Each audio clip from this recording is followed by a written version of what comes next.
Adversity is a terrible thing to waste. And this has stuck with me since reading this book because we're all going to face adversity. We are all going to go through difficulties and misfortunes. And when we're in it, the only thing we want to do is get out of it, right? The only thing we want to do is no longer be in adversity. But it is a terrible thing to waste. Welcome to the Chingona Revolution podcast, where we will bring out your inner badass Latina, overcome self-doubt, help you gain clarity, and pave your own path, all while leading with courage. I am your host, Latina coach and speaker, Erica Cruz.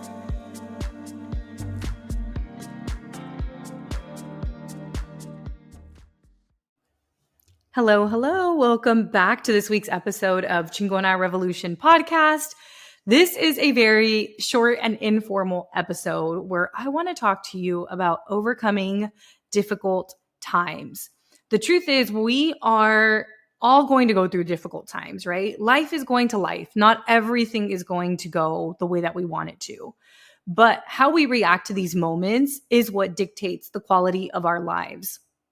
And I'm not saying that you should just always be happy, even whenever you're going through a very difficult time, and almost invalidate yourself or gaslight yourself to not acknowledge the thing that you're going through. Let's definitely hold space for what it is that we're going through. But being that we know that not everything is going to go our way and that we are going to face challenges, that we are going to face adversity, how do we want to show up in those moments? So I was reading a book that my coach recommended. It's called Unreasonable Hospitality: The Remarkable Power of Giving People More Than They Expect.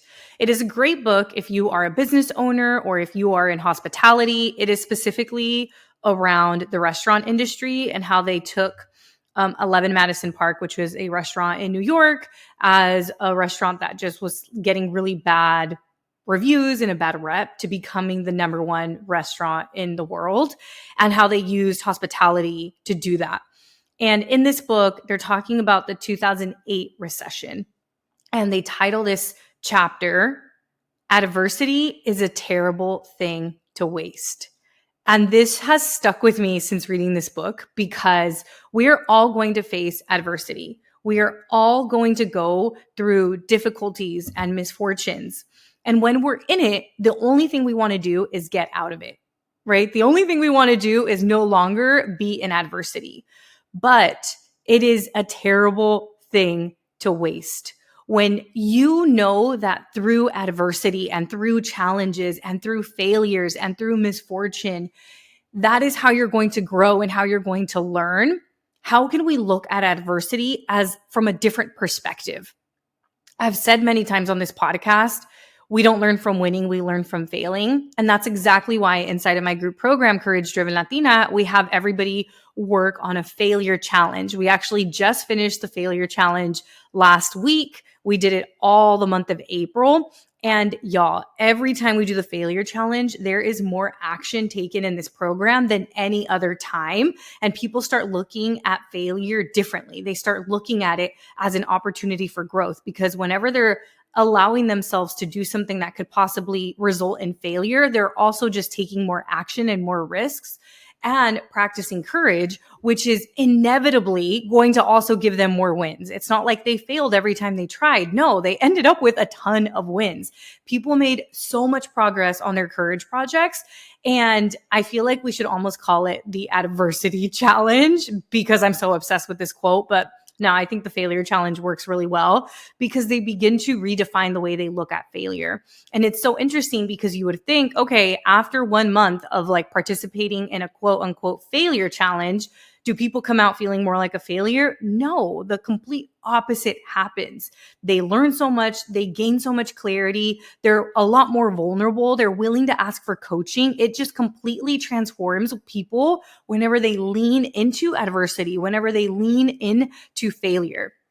And the truth is that if everything always went our way, we would never find creative ways of doing things. I remember when I was working in the tech industry and we were making these experience boxes because I worked on the marketing team. We were making these experience boxes for customers and we ran out of a certain supply. And whenever we ran out of this supply for the boxes, we ended up using something that we already had in the office that was allowing us to not only recycle and use something we already had. So it was cost effective, but it was also a lot more environmentally friendly because it was something that we already had on hand. And we ended up, it was like what we were stuffing the boxes with. And it ended up working out so well. And the truth is, if we would have never come across the challenge where we ran out of the other supplies we were using, I would have never come up with this other new solution. And I mean, this has happened in the kitchen for me so many times. I'm out of an ingredient, so then I substitute something else, and then I end up creating a recipe I like even better. Or if you've ever not had a particular piece of an outfit that you had in mind, so you end up substituting something else and you end up liking it even more.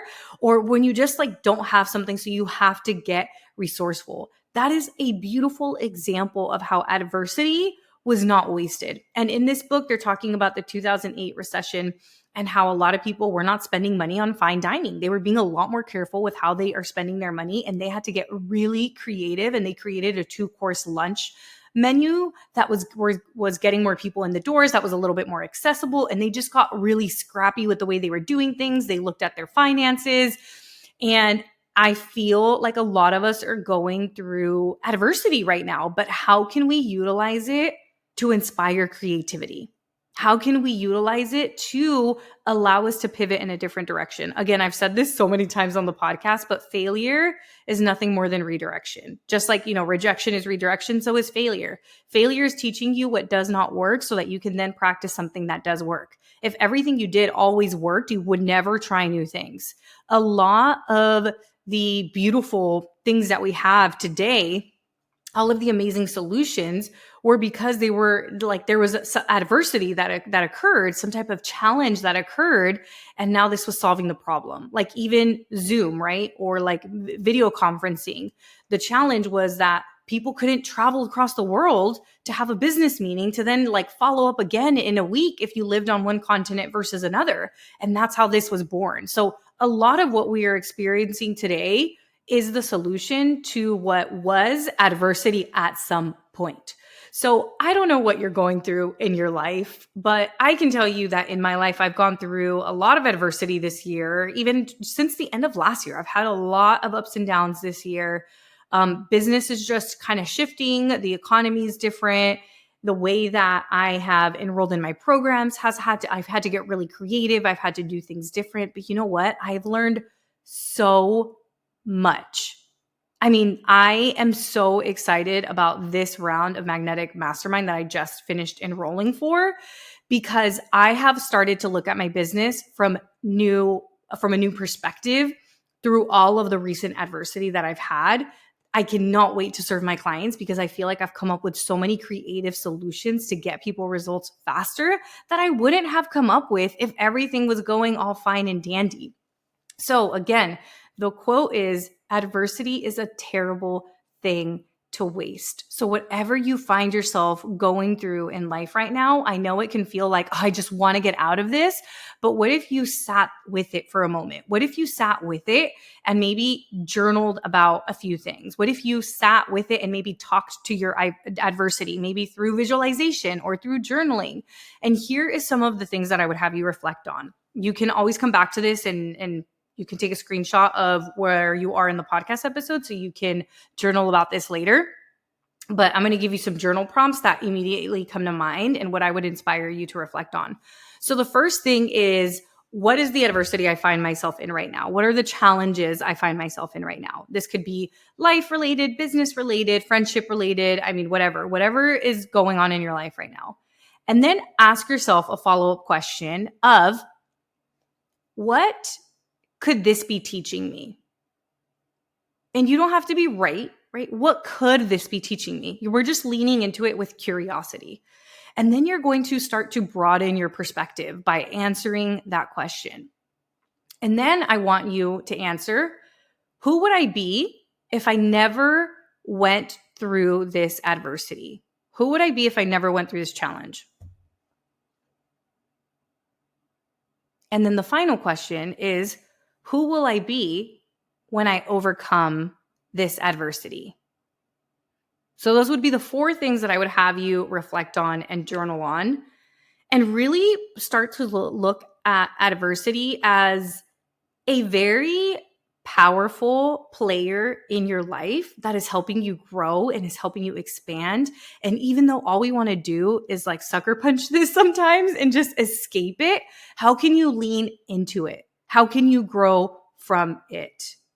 Because you are not the adversity you find yourself in this moment. I was actually coaching inside of Courage Driven Latina a couple of days ago, and one person was talking about, so this client of mine was looking to get a new job, and she was going through the interview process, and there was just a lot of uncertainty. And I recalled that when there was so much uncertainty in this client, it felt like I'm going to be uncertain forever. But then the next call, she ended up getting the job, which was amazing. And then she was like just so joyful and excited about the job and excited about her move. And, I just called out, like, I want to remind you that a couple of calls ago, I think a couple of calls had gone by. I was like, a couple of calls ago, there was so much uncertainty in you. And I actually inspired her to I invited her to write a blog post about it where she was able to document and share her experience so she could go back and reflect on it. So the reason that I'm sharing this is because at any given moment of our lives, it feels like the current feeling and the current circumstance we are in is permanent, right? If you're having a horrible day, it feels like your whole life is going to be horrible. If you're having a great day, we tend to believe that what's happening in this moment is just going to happen forever. And we fail to recognize that, no, you're not going to stay stuck here, right? So just like you may find yourself in adversity in this moment, like my client found herself in so much uncertainty and anguish of like, what's going to happen?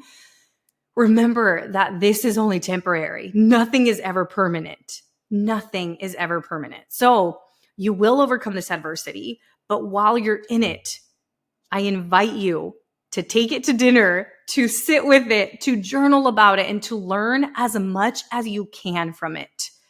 Because we cannot avoid adversity, but we can leverage it to help us grow and be the best version of ourselves. All right, friends, I told you this would be a quick one. Thank you for sitting with me as I give you this little rant. This is not scripted, but I appreciate you spending some time with me. All right, I will see you next week. Thank you so much for joining me this week. Make sure to visit theericacruz.com. That's Erica with a K, where you can subscribe to the show so you'll never miss an episode. You can help this podcast grow by supporting me with an Apple Podcast rate and review. If you took anything away from this episode, I invite you to take a screenshot and share it on social media so that your favorite badass Latinas can also check it out. Be sure to tag me at the Erica Cruz. That's Erica with a K, because you know I want to see it. If you're ready to join the revolution and be a part of the Courage Driven Latina community, visit couragedrivenlatina.com to get more information and join the waitlist. Thanks again, and I'll see you next week.